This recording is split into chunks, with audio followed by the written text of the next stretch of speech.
Thank you for listening to this Belly Up Sports Podcast Network product. Some said we go belly up, so we made it our name, and we're still here. All right, guys, what's going on? My name is Alex, and welcome to the Beyond Half Court Podcast, Episode 2. So, first of all, I just want to say thank everyone for coming back for Episode 2. Thank you for all the love on Episode 1. I really do appreciate it. Had a good support on that, so hopefully you are sticking around and you're watching me a little bit more. I also want to say thank you for those who watched the other episodes that I dropped over just on the Beyond Half Court YouTube channel. I posted my top 10 point guards, and I just recently dropped my top 10 shooting guards. So if you haven't watched those and you're interested in that, go over to that channel and subscribe. I'm going to be finishing off the rankings for that, so I'll have small forwards and power forwards coming up next week. Man, a lot of stuff has happened since episode 1, and I have a lot to say, so I kind of just want to get into it. The first thing we're going to talk about is what Gilbert Arenas had to say about Giannis, and he had if people don't know, Gilbert Arenas has his own podcast, and he had Phil Handy on, and yeah, man, it was really interesting what he said. And first, I'm going to play the clip. But when I first heard this clip, I thought he was talking about Anthony Davis. And I'll point out why I thought he was talking about Anthony Davis. And a lot of people on Twitter were reacting to this video, which is how I saw it, because I am a Twitter dweller. I love Twitter. Yeah, I thought people were crazy thinking it was Giannis just because of what he said. Anyway, let's just get right into it. I will play the clip. There we go. And I will just pause it periodically, and I'll have some things to say. So yeah, let's get into it. Let's go. There's levels, right? Yeah, I mean, right. that separation, people don't understand that separation. You know, you talk about there's elite, and then there's a whole nother level. There's a gap. And people understand, well, why? What separates them, man? Listen, I've learned what separates Bron. You know, what separates guys like Kobe, Bron, the Kawhis, the KDs, or whatever the world. It's the work that they put in, how meticulous they are with that work, relentless with that work, and there is a true gap. All right, so I just want to say I pretty much agree with what Phil Handy's saying here. I mean, if you just think of the power rankings of players, obviously if you're going based off superstars, so the definition of a superstar is always very different for other people.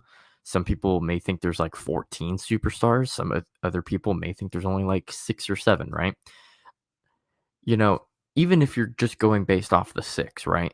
And let's say that you have LeBron at number 1, but then at number 6, you have someone like Embiid or Jokic, right? There's obviously going to be a gap between those two. So I agree with that. But in terms of when they talk about the work, I'm not one to judge who puts in the work and who doesn't. Obviously, he is an NBA trainer, and if I am correct on this, I think he is an assistant coach for the Lakers. So he knows the work that puts in. So I can't kind of judge what he is seeing, but personally, I can't judge the work ethic of players. But I mean, just assuming where Jokic came from and where he started in the league, I would assume that he has a pretty high work ethic, right? He was the second round pick, and now he's a 2-time MVP. He's got to have some high work ethic to get to that, right? But either way, obviously there's going to be a difference between star players in the league. So I just want to say I agree with Phil Handy on that. There is a true gap. I talk to people about that all the time. Yeah, there's elite, but then there's another level of elite in our league of what players look like. And what's so funny is the media tries to shorten it. They do. They try to shorten this gap like it's this, oh, he's the best player in the league. Not even close. Just stop it. Now, I just based off that alone, excluding everything that Gilbert is about to say, I think sometimes the media does get a little crazy in terms of trying to get a hot take quota. When we were going through the MVP race, literally this year, it was pretty obvious that it was Jokic and Embiid again, but you had some people saying Devin Booker because the Suns had the best record. It's we can't be doing that. We can't just We can't just be on the same page and then just for you to be different so you can get your clicks and views, you're going to go with something completely crazy. Like, in that sense, I agree with what Gilbert is saying here. Just stop. Like, this gap is so big, but you're trying to always replace the next person by putting it back. Like his work, I can look at his game and say, he doesn't understand basketball yet. He plays the sport. He won a championship. Cool. He doesn't really understand how to be great, how to be better, how to train his body. Like, Okay, right there. When he says he doesn't know how to train his body, I immediately thought Anthony Davis just because of his injury problems. Obviously, when Anthony Davis first came into the league, he was obviously he's a big guy, but he wasn't as big, as muscular as he is now. Coming into this last season, he actually built up weight. So he was still dealing with the injury problems though. So that's why I was kind of thinking it was Anthony Davis. But, we'll talk about Gilbert Arenas' Instagram post as well. But then we found out, no, he was actually talking about Giannis. But I originally thought he was talking about Anthony Davis. We continue.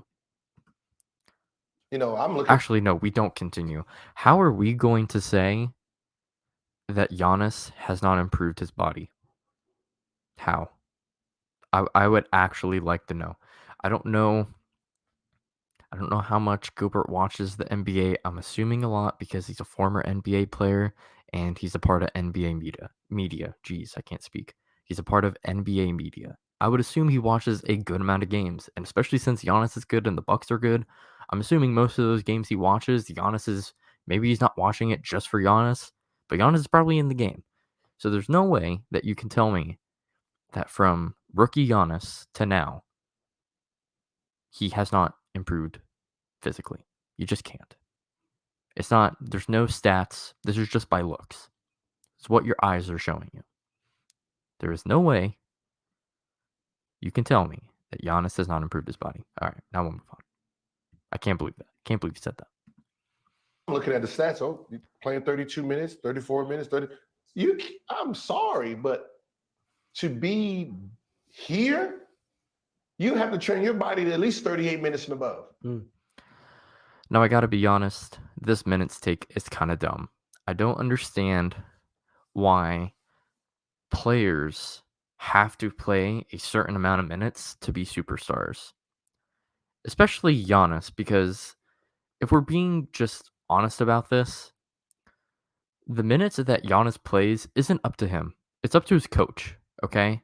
And I'm sure there are many occasions, especially, 2-3 years ago when Giannis was getting, quote unquote exposed in the playoffs by really good defensive teams.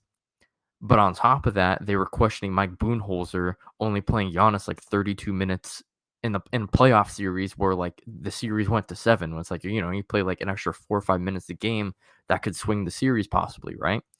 So like that's a Mike Budenholzer problem. That's not a Giannis problem. But now I want to shift our attention to Basketball Reference here because this is what's going to just kind of put to sleep this narrative about Giannis in the minutes that he plays because it's kind of ridiculous. I don't understand why we're doing this. So we're on Basketball Reference right now, and I want you to look at the minutes per game. You'll see, these are his first 2 seasons right here, 2013. We're not going to look at these, okay? 2015 and 16, if I remember correctly, this is the first year. I'll highlight it right here. This is the first year that Jason Kidd was the head coach for the Bucks. And Jason Kidd was playing Giannis 35 minutes a game, 2 seasons in a row, and then 36 minutes per game here. Get out of my way.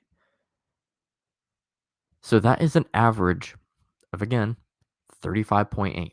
So he's playing 35, 36 minutes a game, which is what Gilbert was saying that he would have to do to be in that elite of elite, right? If we're going to talk about there's levels to it, right? Giannis was playing at those levels, those high levels that you're talking about. He was doing that before he was a star. But then we'll unhighlight these numbers here. You'll realize that it dips down to 32 and it goes to 30, 33. It's getting kind of close. Get out of my. Oh my God. It gets to 33, but then we're at 32.9. This is when Mike Budenholzer became the head coach. Okay. So that is why he's not playing these minutes. That's why he's not playing these minutes that you want him to play. It's not because he's not capable of doing it. He's obviously capable of doing it. He just did it the 3 seasons prior, and he won 2, or he didn't win. He got 2 All-Star nominations. He was an All-Star for 2 of those seasons. He is capable of playing these numbers, but his head coach is not doing that. He's not playing him 36 minutes a game because they know when they get to the playoffs, he's going to be well rested. Okay. So that's stupid. And to go even further in this, okay, if we switch it to the playoffs, look, this 2019, 2020, this is when people were talking about Giannis not playing enough minutes. He only played virtually 31 minutes per game. You want to do what Mike Budenholzer did? Mike Budenholzer? The last 2 seasons, the first season in which he won a championship, he played 38 minutes a game, and then this last playoff run played 37.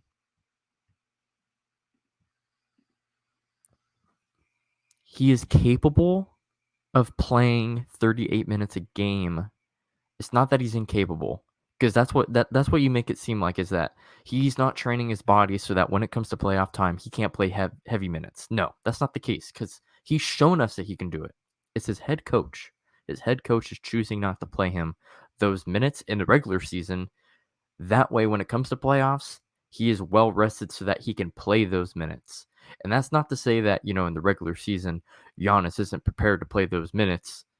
But by the time the regular season's over and comes to playoffs, now he's ready. No, it's a load management thing. It's a different era.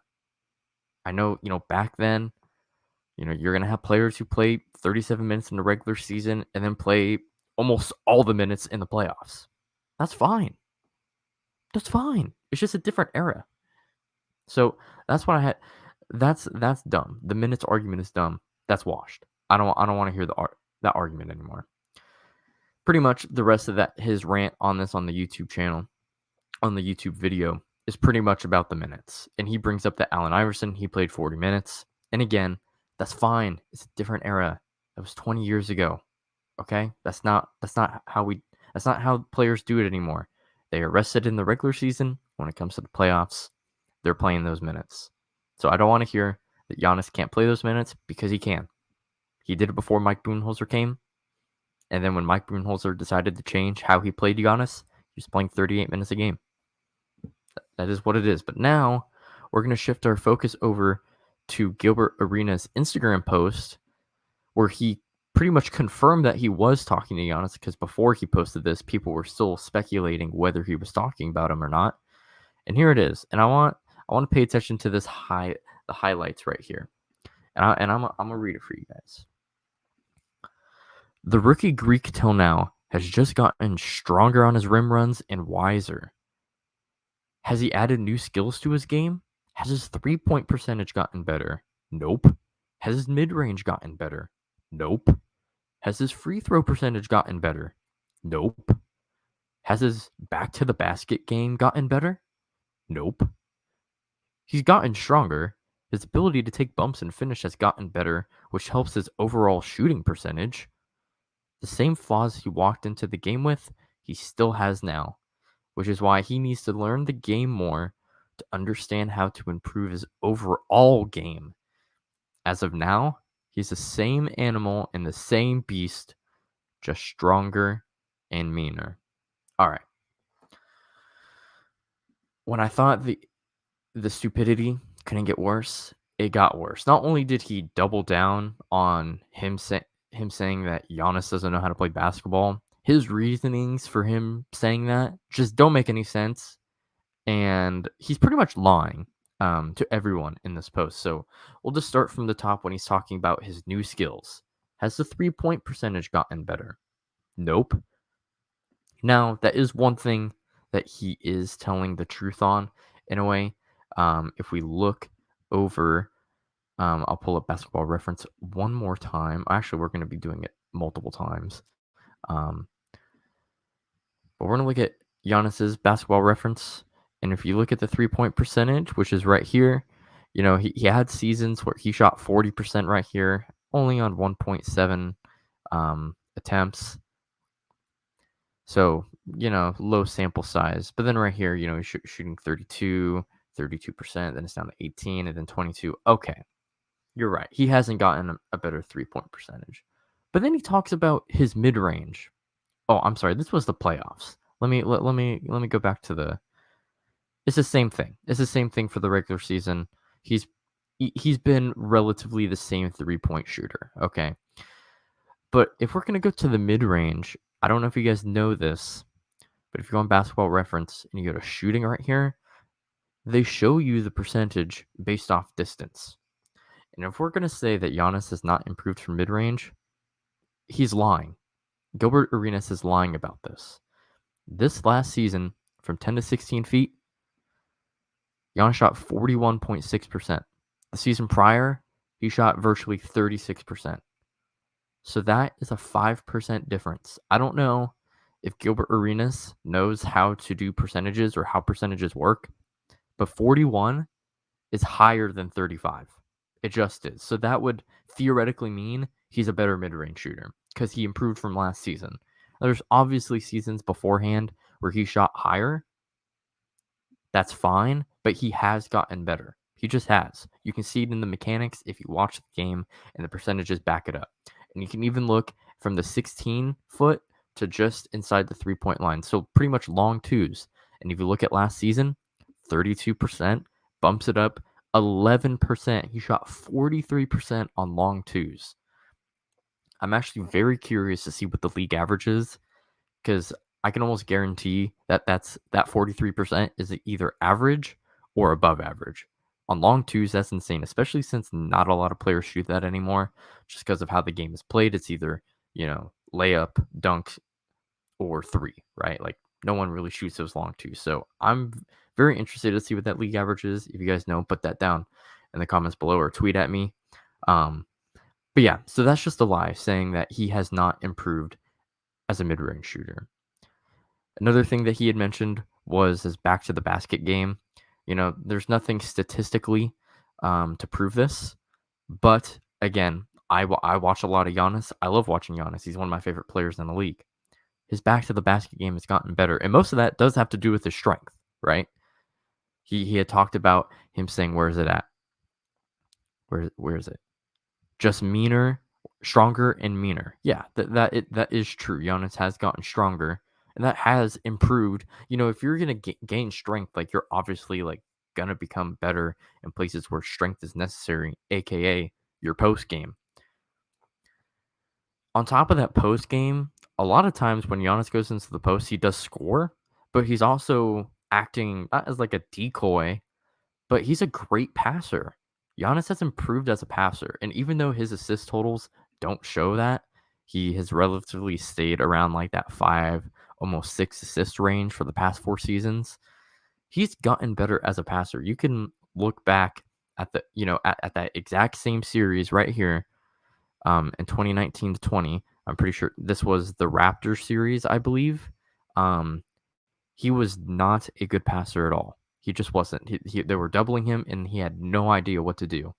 The reason why they won that 2021 championship was because Giannis learned how to pass at a doubles and like triples. Beforehand, he would run into the wall defense, and he would get stuck. He would try to make these passes, but the ball would get there, but it wouldn't get there quick enough, and the defender would be able to come back and contest the shot if they put it up. It didn't work. But now that's not a problem anymore because Giannis has improved as a playmaker. He just has, and obviously the numbers don't back it up. But if you just watch the passes he's making, he's better, bro. He just is. Man, I don't understand why Gilbert Arenas has decided to just die on this hill. I can't believe it. I don't understand it, and I can't believe it. There's no doubt in my mind that Giannis has gotten better from his rookie season, and that's the thing too. Gilbert is saying that he has not improved since his rookie season. He's the same person, but he's just stronger. If that's the case, then why hasn't he been able to be stopped for like the past 2 seasons? Like, obviously they lost to the Celtics in 7, but Middleton was out. I think people can be fair about that, and that's a fair assessment, saying, hey, Middleton's there. Maybe Giannis, beats the Celtics, makes it to the finals probably, right? That would be my belief. But like, why hasn't he been able to stop? And also, why hasn't what he been doing been able to be duplicated? Like, there's plenty of players in our league right now that are like similar stature. I cannot speak today. There are players who are very similar in terms of, his body type, not necessarily the strength part, but just like the height and being like skinny coming into the league. Why haven't they been able to do what Giannis does? I think we know why. I think we know that why that is. It's because Giannis has dedicated, he has worked meticulously to get better and to add skills that actually translate to not only him getting better as a player, but for his team to win games. I don't see Poku adding all this insane strength and skill to his game, right? Like, if Giannis can do what he's doing, why isn't Poku doing that? Why isn't other tall players doing that? Why isn't someone like Bam? Bam is a perfect example. He's like very similar stature in terms of like being built. He's obviously not the same height as Giannis, but why hasn't he been able to do what Giannis does? And that's not to say Bam's not good, but why hasn't he been able to do what Giannis does? It's because Giannis is more skilled than him. He's just better. It's not because he doesn't play 38 minutes in the playoffs. No, he does. You just lied. He plays 38 minutes, and the reason why he's able to do that is because he's rested in the regular season by his coach, not by his own choice. Because Giannis has gone on to several occasions saying that he will do what the coach asks him. Good for him. Good for Giannis. In a way, Gilbert is downplaying how good the league is right now because, again, like, if people aren't able to duplicate and stop Giannis, then you're pretty much just saying that the league sucks. To me, that's what I get out of it, because there's just no way you can look at me with a straight face, especially a former NBA player. You can't just you can't tell me and others that he hasn't gotten better and that he's only, this good because he added strength. No. There's obvious skill development. And he's just going to get better too. He's 27 years old. 27 or 20, I forget. But he's still young. Like, he is peaking. All-time peaks. I can't believe we're saying this. I just can't. And I think part of the reason why Gilbert is saying this, and this is just a hypothesis, now I'm just kind of like spewing my thoughts at this point, but I think it gets back, if you're familiar with the bag talk, a lot of people will downplay players who don't have a bag, and this bag is mainly just lots of dribble moves, fancy dribble moves, maybe fancy finishes, just stuff that like a casual fan would enjoy, like just flashy play. That is like a bag, right? And people will go out and say that Kyrie is the most skilled player in the league. Why is that? Why are we saying that? Obviously, Kyrie is a great finisher around the rim. He can shoot threes. He's one of the best dribblers of all time. Some make the argument he is the best dribbler of all time. He has the best handles. I understand why they say that, but it's just dumb. Because if you're talking about skill, to me, skill is literally the entire game of basketball. Everything is a skill. Rebounding, assist, post offense, post defense, rebounding, shooting, passing. Literally everything in basketball is a skill. Even being coachable. Being coachable is a skill, in my opinion, because there are many all-time greats in the past who have fallen short mainly because they're just not coachable. It's happened. To me, that's a skill, is being able to just look yourself in the mirror, understanding your flaws, and going back, in the off season or even during the season and just getting better. But if you're posting 28 points per game, kind of like what Phil Handy and Gilbert are saying, it's like they see the numbers and they're like, oh, there's no need. I don't need to improve. I'm averaging 30 a game, right? I'm not talking. I like Melo. I like Carmelo Anthony, but for someone like him, he would average 25 to 30 points per game, and he would do that for multiple seasons. And he is an all timer. But he had never. He would just stay the same. There was no improvement. There was no improvement in passing, and I would know for a fact that Gilbert Arenas would probably say Carmelo Anthony is more skilled than Giannis. I just know he would. And it's not because he is, it's because he can shoot the three. He can probably dribble the ball a little bit better than Giannis, right? He's got the hezzy splash. That's in his arsenal. Giannis doesn't have a bag. He can't get those points like that, bro. No. Defense is also a skill. It just is. It's a lot of effort. Effort is also a skill. Some people don't have the motor. People were judging Andre Drummond for not having a motor. And, again, I don't want to judge people's motors or, how hard they work at the game. But if people are judging that is a skill of the game. If that is an assessment that if you're going to get drafted by a team, right? You're a rookie. You are eligible for the draft, but you don't make it because people question your work ethic. To me, that's a skill. If someone has to question something about you that has to do with your job, that's a skill for the job that is necessary for you to succeed. That's just my opinion, though. So, I think this mainly just has to do with, oh, he doesn't have a bag. And that's so sad to me because the bag is literally just code word for skill. And again, for saying Giannis, who is an elite defensive player, and even though he's not shooting threes, at the high clip like a Steph or even, league average, but he's an average mid-range shooter. He's improving at his free throws. He's always been elite at the rim. He's a great passer. Literally, and for what he does, he is a good ball handler. Literally, the only things that he is not good at is 3-point shooting. And if you even after seeing the stats of him improving on his mid-range, even if you don't believe that, he is a below average mid-range shooter. Everything else, he is either comparable or just far and away better than almost anyone. An example, Kevin Durant. That's a huge debate, Kevin Durant versus Giannis, right? For me, I would pick Giannis, and that's not to say KD is bad, but when you just look at their individual play, Giannis is obviously the better defensive player. So that's usually never an argument. But people will go to the Kevin Durant side and say, oh, but he's leaps and bounds better than Giannis on the offensive end. But why? And the main reasons why is they talk about those high pressure situations when the game is on the line and there's one shot to take. Who do you want to take that shot? And everyone is going to pick Kevin Durant. And that situation literally happened. It happened when the Bucks played the Nets. When the Bucks made it to the finals and won. It was that game 7, or I forget if it was game 7, if it was game 7 or not. But it was when Kevin Durant had his foot on the 3-point line, right? He hit the shot. That was great.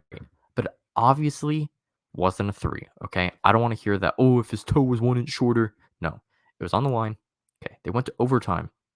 This is the high pressure situations that people talk about.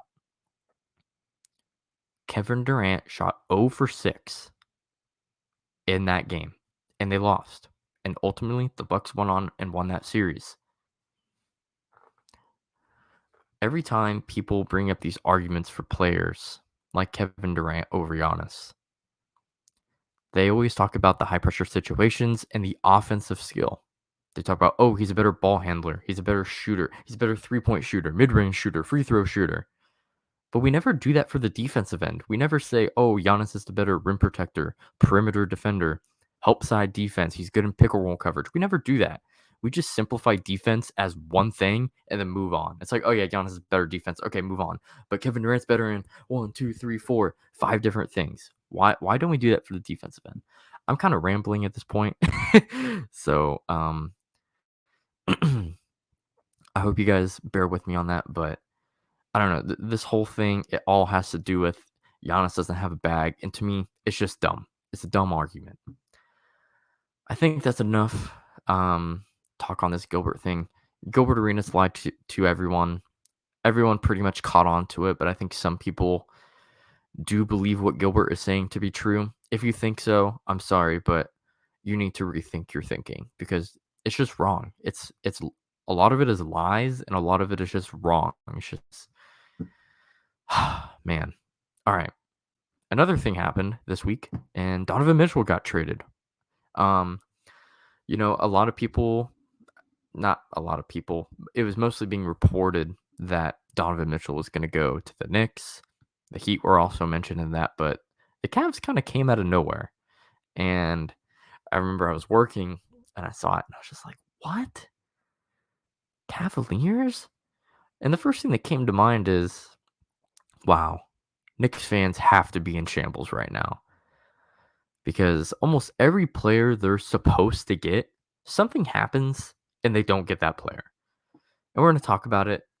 But first of all, if you're not aware, we'll go over the trade details here. Where is it at? I'm trying to share my screen.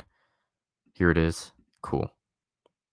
If you're watching on the YouTube channel, what's up? Make sure you guys hit that like button.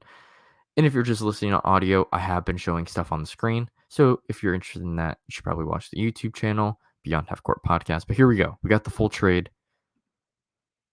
Utah trading Donovan Mitchell, obviously, to Cleveland, obviously, for Lauri Markkanen.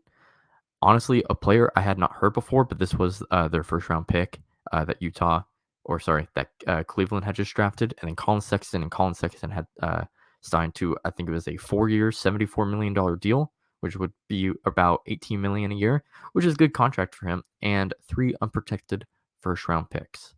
So this is honestly a good trade for both teams. I think we'll start off with the Cavs first.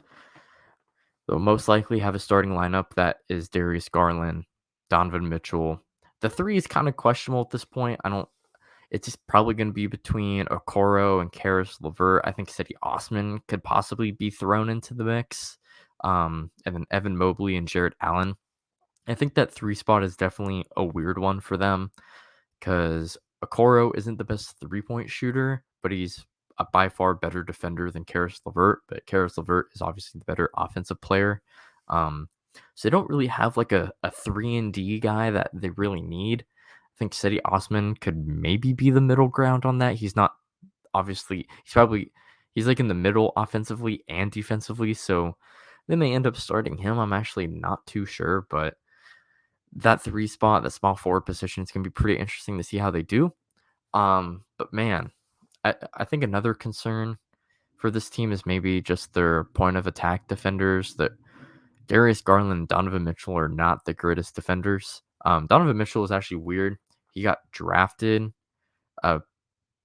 pretty, I think, higher than expectations, mainly because of his defensive potential. A lot of people liked his defensive motor in college. There's the buzzword motor again, but yeah, no, he was supposed to be a good defender, but he really hasn't put in a lot of effort on the defensive end, and I kind of want to give him some leeway because a lot of it is because he has to carry the offensive load for the Jazz. They didn't really have that number 2 guy. Obviously, Rudy Gobert was their, arguably the best or second best player on their team, but he isn't a scoring threat really, so they didn't really have like a go-to second guy. So, maybe give him some leeway. Maybe he improves as a defender when it comes onto the Cavs. But even then, it may not be as bad compared to if he went to the Knicks, right? Because the Knicks had Jalen Brunson. Jalen Brunson isn't the best defender either. And I think it certainly helps when you join a Cavs team. You have 2 aliens sitting in the paint with Jarrett Allen and Evan Mobley. Like, those guys are just so good defensively. Evan Mobley, just out of his rookie season, one of the best defensive players to come into the league in a long, long time. There's no doubt in my mind he'll be in conversations for Defensive Player of the Year, in a couple seasons, maybe even next season. We'll see how that goes. But yeah, like, if you're not going to have good perimeter defense, it certainly does help that you have some good paint presence.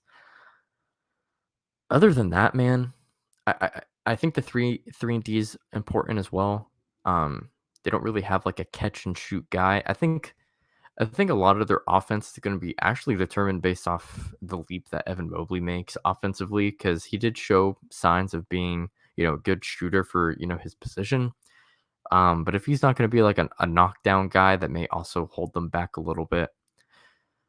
But overall, man, like you look at what the standings could look like for next season. You got the Celtics, the Bucks, the Nets, Sixers, and then the Heat. That's 5 teams right there. I think the Cavs could very well, if all things go well, kind of be in that mix as well.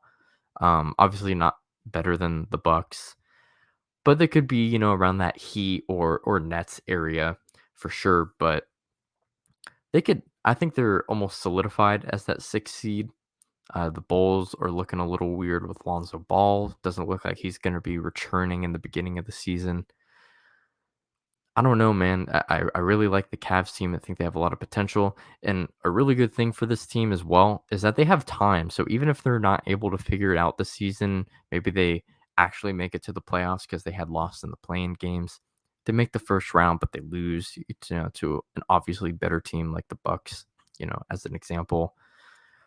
Donovan Mitchell is signed for 3 more years, and then it's either that 3rd year or there's an extra year after he has a player option. So, you're going to have him on the team for 3 years, and all your other guys, Darius Garland and Jared Allen, they're extended as well beyond that. And then Evan Mobley, he will have a team option for that 3rd year. So for 3 years, your top 4 guys are going to be together.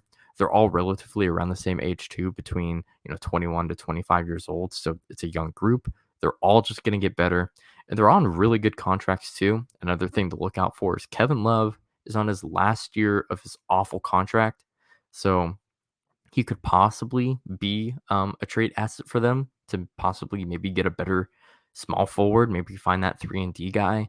But if they end up keeping him for the season, he'll be off the books. They want to re-sign him. He'll probably get a smaller deal, and I actually think that'd be a good pickup for them because he was a 6th man of the year candidate last season.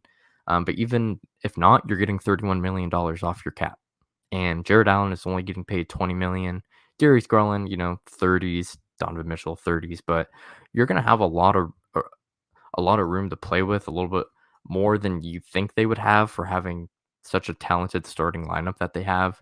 You think they wouldn't really have a lot of leeway with what they can do, but it'll be interesting to see what they can do with that. Now, to move on with the Jazz, there's honestly not too much to say. The Jazz are rebuilding. They got the picks. They got Colin Sexton, who is actually funny.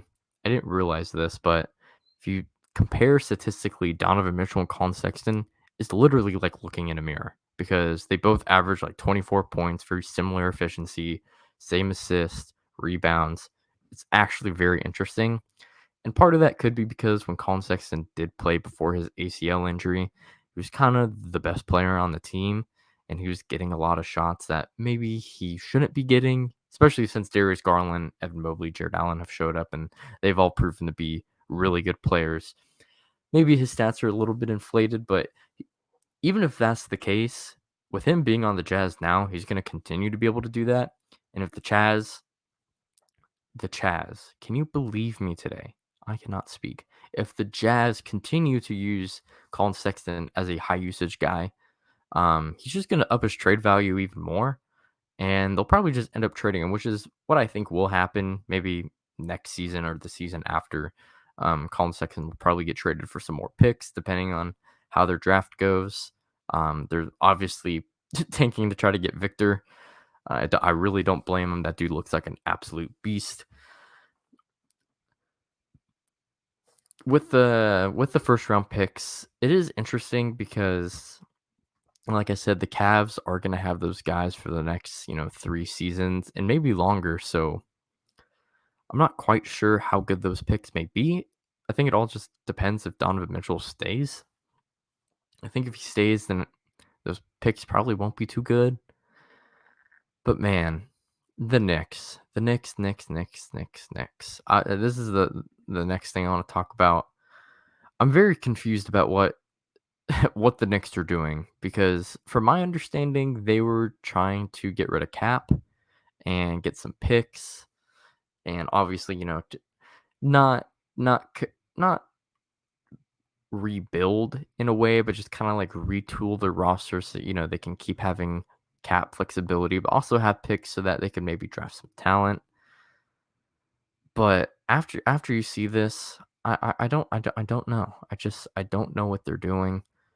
I'm gonna show you this tweet from Woj right here. At the start of the trade talks in July, New York, they offered where is it? Yeah, they offered Utah a Donovan Mitchell package including RJ Barrett, Obi Toppin, and Mitchell Robinson with 3 unprotected picks in the first round. And the Jazz turned it down. This is so weird from both ends. One, New York, why are you trading all this for Donovan Mitchell? Donovan Mitchell's great. If you watch my my top 10 shooting guards, he's on that list. He's in the top 5 in my opinion. But this is a lot of just players and value for someone who, yes, is very good, but I don't necessarily think it's worth it. And the fact that the Jazz turned it down is insane, especially when you just looked at the Colin Sexton plus the rookie that the Cavs drafted and Lauri Markkanen plus the picks. Like that's a better package. I'm very confused as to why the Jazz turned it down.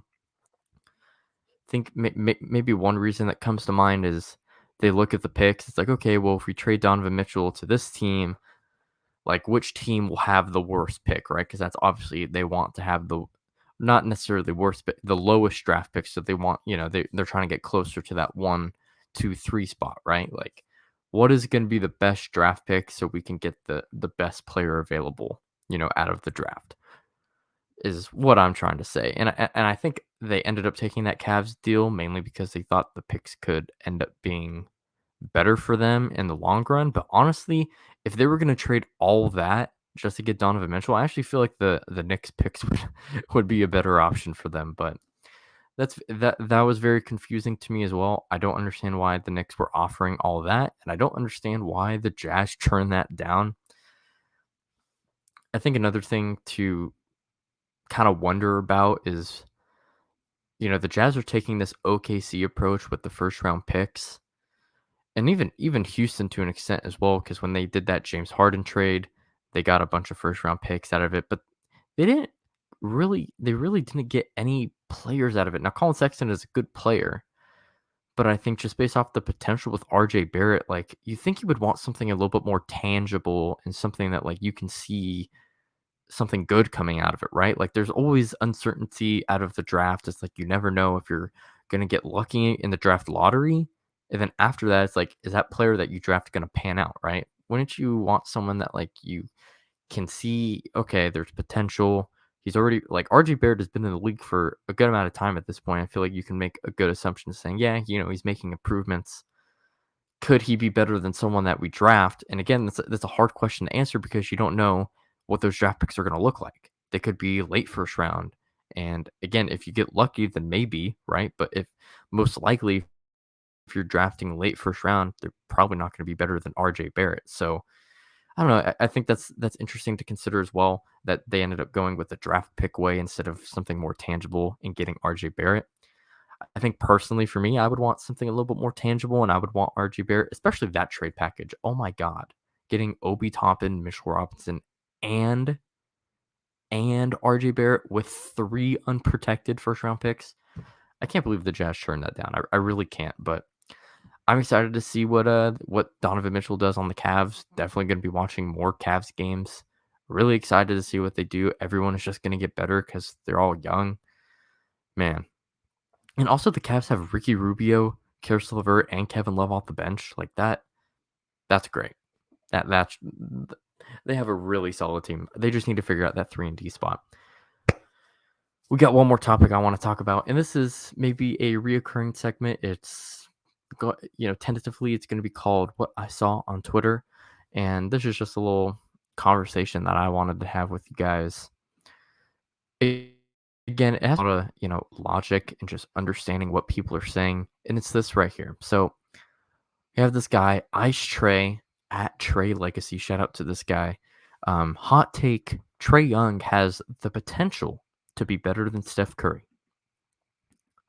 Now, one thing I want to point out is the word potential is just so vague.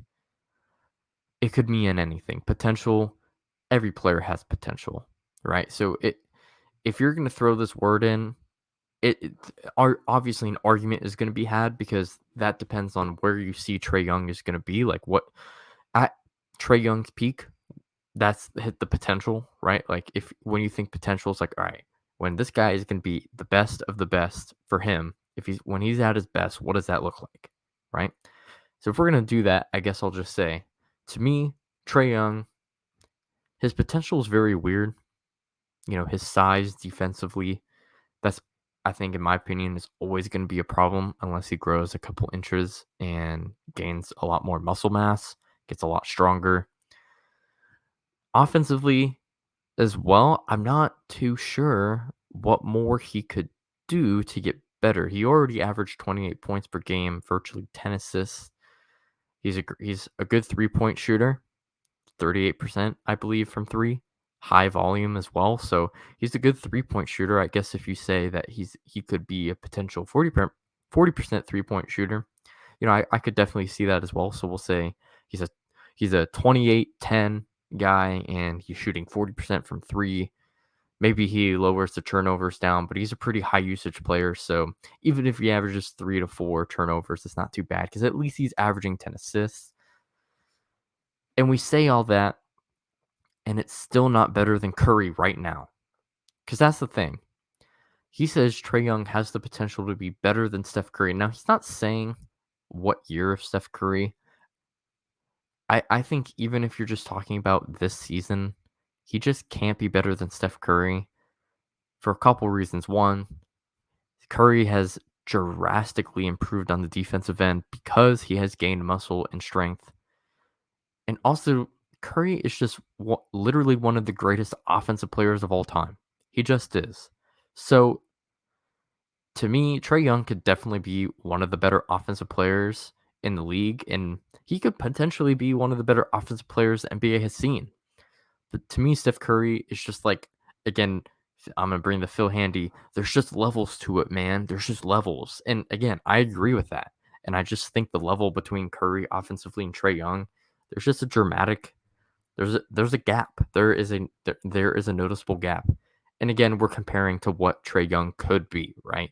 It's all potential. We don't know what's going to happen.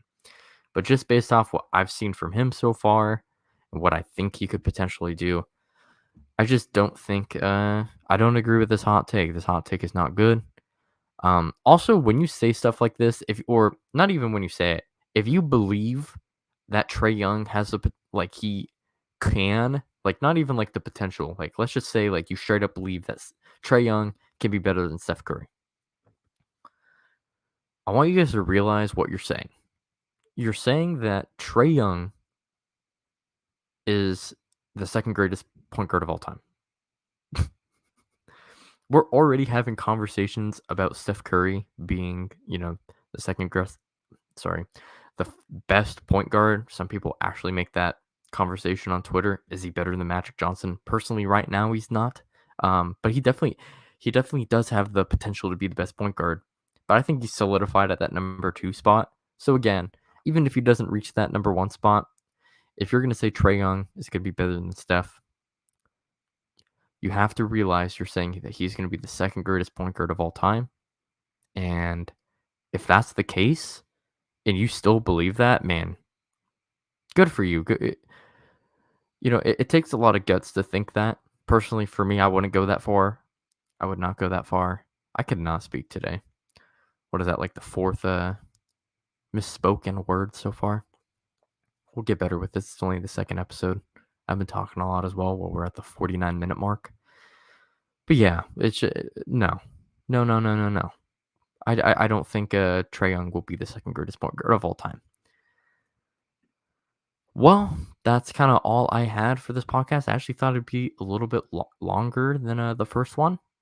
But here we are. We're at 49 minutes, 30 seconds on the recording time. I hope you guys enjoyed. Check the Linktree link. I got all my socials, my other YouTube channels. You can see where I post my podcast. I upload it on Spotify, Apple Podcast, and on YouTube. On YouTube, you can see my face, and I showed some stuff on the screen. Had the video of Gilbert and Phil handy, showed some basketball reference stats, and I had some tweets up so that you guys could see. So if you're interested if you are interested in a more visual experience, go ahead and check out the YouTube channel Beyond Half Court Podcast. Again, thank you guys for all the love. Not only on my ranking videos on the Beyond Half Court channel, but also the podcast episodes on Beyond Half Court Podcast. I'm running out of breath. I really need a water break. But yeah, just thank you all for the love. For my upload schedule, I'm so funny. I wanted to upload every Sunday. I'm recording this on Saturday now. When I did my first episode, I recorded it on Friday, and I was just so happy to get it up. I uploaded it on a Saturday. So this is coming out a day later. So it'll be a week and a day, but expect podcast episodes every Sunday. And then over on my other channel, Beyond Half Court, expect episodes on Wednesday and Saturday. So for my top 10 small forwards, that will be uploaded on Wednesday, as long as everything goes well. I actually haven't recorded it yet, but I plan on recording it tomorrow on Sunday when this goes up. So yeah, that's pretty much all I had to say. If you have any questions for me to answer on the pod, tweet them at me at BHC or what BHCT. Geez, I don't even know my own Twitter handle. BHCT23. That's my Twitter handle. You can hit me up over there or in the description, or not the description. Jesus Christ. The comments, anywhere. Let me know. Hit me up, bro. All right. Thank you guys for listening. Peace out.